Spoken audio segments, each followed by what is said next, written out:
నమస్తే రైతు మిత్రులారా. నేను ఇప్పుడు రేపు టమాటా ప్లాంటేషన్ చేయడానికి పొలానికి వాటరింగ్ చేయడానికి వచ్చాను.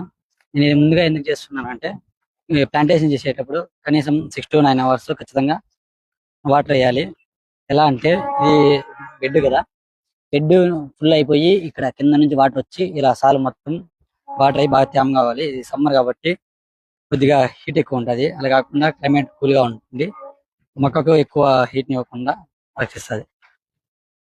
అలాగే ఫస్ట్ టైం పొలానికి నీళ్ళు వేసేటప్పుడు ఒకసారి పొలం అంతా తిరిగి డ్రిప్లు ఎలా ఉన్నాయా ఏమి అనేసి చూసుకోవాలి. ఎలా అంటే కొద్దిగా డ్యామేజ్ వచ్చిన పైపులు ఉంటాయి, హోల్స్ రాకుండా ఉంటాయి, లేకుంటే హోల్స్ ఎక్కువ పడిపోయి నీళ్ళు ఎక్కువ లీక్ అవుతుంటాయి.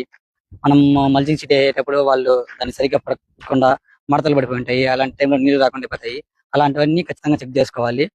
డైరెక్ట్ వచ్చి ప్లాంటేషన్ చేసేటప్పుడు అలా ఏమైనా ప్రాబ్లమ్స్ ఉండి వాటర్ రాకపోతే ప్లాంటేషన్ చేయడానికి ఇబ్బంది కదా.